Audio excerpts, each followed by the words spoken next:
এই নিন মা, চা নিন। তুমি রোজ রোজ এই লেট করে আমাকে চা দাও কেন? আমি এত বেলা করে কোনো সময় চা খাই? আজ কদিন ধরে দেখছি তুমি লেটে লেটে উঠছো, আরে লেট করে করে আমাকে চা দিচ্ছ। হ্যাঁ মা, আজকে উঠতে একটু দেরি হয়ে গেছে তো, তাই জন্য চা দিতে দেরি হয়ে গেল। আর হবে না মা, কালকে থেকে তাড়াতাড়ি উঠবো। হ্যাঁ, রোজ রোজই তো শুনছি তাড়াতাড়ি উঠবো বা তাড়াতাড়ি উঠবো। কবে তুমি তাড়াতাড়ি উঠছো ঘুম থেকে? সেই তো বেলা করে উঠছো, বেলা করে রোজ আমাকে চা দিচ্ছ। বললাম তো মা, কালকে থেকে তাড়াতাড়ি উঠবো। ঠিক আছে, দেখছি তুমি কাল থেকে কখন তুমি আমাকে চা দাও।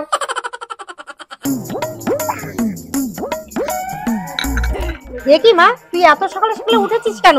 এখন কি ওঠার সময় হয়েছে? তুই একটু ঘুমোতে পারছিস? এত সকালে উঠার কোনো দরকারই ছিল না তোর। আর একটু ঘুমো যা। আমি বাড়িতেও অনেক সকাল সকাল উঠে যাই তো, আমার আর ঘুমোতে ইচ্ছা করছে না, উঠে পড়লাম। কত সাংসারিক হয়ে গেছে আমার মেয়ে, কত ভোরবেলায় উঠে সংসারে সব কাজ করে আমার মেয়ে। ভগবান জানো আমার মেয়ের মতো প্রতি ঘরে ঘরে এরকম মেয়ে দেয়। আমি যতটা তোকে ভালোবাসি, এইটুকু ভালোবাসা তো শাশুড়ি যেন তোকে বাসে, বুঝেছিস? মা, তুমি যতটা ভালোবাসো ভাইয়ের বউকে, ঠিক ততটাই যেন আমার শাশুড়ি আমাকে ভালোবাসে। কেন, কি বলছিস তুই? কেন, কি হয়েছে মা? আমি তো সত্যি কথাই বলছি। কেন? আমি তোর ভাই বউকে কোন দিক থেকে আটকে রেখেছি?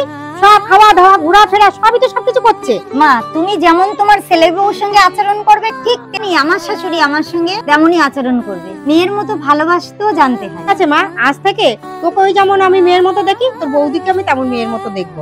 আজ থেকে তোরা দুজনেই আমার মেয়ে, তোদের দুজনকে আজ থেকে আমার মেয়েই ভাববো আমি, ঠিক আছে? ও মা, কি হলো কি হলো? ও, ওটা ভেঙে আছে? ও দেখো তো, কিছু হবে না, তুমি তুলে রাখো। ঠিক আছে মা। কি হলো বৌমা? মা, আমি তো রান্না করতে পারি না, তাই জন্য এরকম হয়ে গেছে। খুব তাড়াতাড়ি আমি শিখে নেবো মা রান্না। ও তাই? ওটা কোনো ব্যাপারই না বৌমা। আচ্ছা, আমি তোমাকে রান্না শিখিয়ে দিচ্ছি, ঠিক আছে? ঠিক আছে। দেখেছো বৌমা, কত সহজে রান্না হয়ে যায়। ভয় পাওয়ার কিছু নেই বৌমা, আস্তে আস্তে দেখবে তুমি সব শিখে যাবে। ও কিছু হবে না, তুমি তুলে রাখো। একটু মন দিয়ে কাজ করো, তাহলে দেখবে পারবে। ঠিক আছে মা। এই নিন মা, আপনার চিনি ছাড়া চা। ও বৌমা, চায় আবার চিনি দাওনি কেন তুমি? কেন মা, আপনার তো সুগার, তাই জন্যই তো আপনাকে চিনি ছাড়া চা দিয়েছি। আরে ধুর, তুমি ওসব বাদ দাও তো। তুমি আমার মা হওয়ার চেষ্টা করো না, ঠিক আছে? তুমি এসো, তুমি আমার কাছে এসে বসো। মা, আপনাকে একটা কথা বলবো? হ্যাঁ বলো। আমি যে এত ভুল কাজ করি, আপনি তো কিছু বলেন না আমাকে। কেন বৌমা, আমি তো কখনো তোমাকে বৌমা ভাবি না।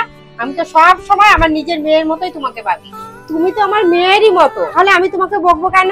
মা, আমি শুনেছি শাশুড়িরা ভীষণ খারাপ হয়, ভীষণ চিৎকার করে, আর কথায় কথায় বলে বাপের বাড়ি থেকে কিছু শিখে আসুনি। ওসব আমি বুঝি বৌমা, আমারই 40 বছর হয়ে গেল ওই সংসার গুছিয়ে নিতে, আর সবে তো তুমি 2 মাস এসেছো। আপনার মতো শাশুড়ি পাওয়া ভাগ্যের ব্যাপার, আর সবাই এরকম শাশুড়ি পায় না। আপনি না খুব ভালো। নে মানা, রান্না হয়ে গেছে, ভাত খেয়ে নে। কি রান্না করেছো মা? নিরামিষ?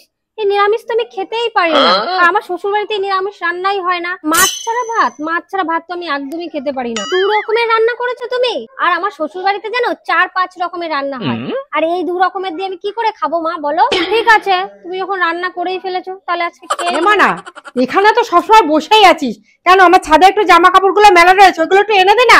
দূর মা, আমাকে কেন বলছো? আমি না এসব শ্বশুর বাড়িতে কিছু করি না। তাছাড়া আমার শাশুড়ি মা আমাকে কিছুই করতে দেয় না। তুমি যাও না, গিয়ে করে। এ মানা, 10টা বেজে গেছে, আর কত সময় ঘুমাবি? এখন ওঠ না। দূর মা, তুমি শুধু ডাকাডাকি করো।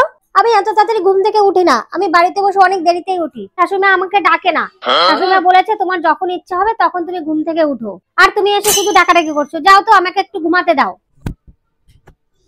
এই নে ধর, এই তোর ব্যাগ, যা ব্যাগ নিয়ে চলে যা, বাড়ি চলে যা। কেন, কি হলো মা? কেন? তুই এখানে থাকলে আমি তোকে দিয়ে সব কাজ করাই, এটা করাই ওটা করাই, আর তোর শাশুড়ি তো তোকে সিংহাসনে বসিয়ে তোকে পুজো করে। যা, তুই সেখানে চলে যা। দূর, তুমিই তো বলেছো বিয়ের পরে শ্বশুর শাশুড়ির নাম করবি, শ্বশুর শাশুড়ির সম্বন্ধে কথা বলবি। আর কখন কি যে তুমি বলো না, কিছুই তো আমি বুঝতে পারি না।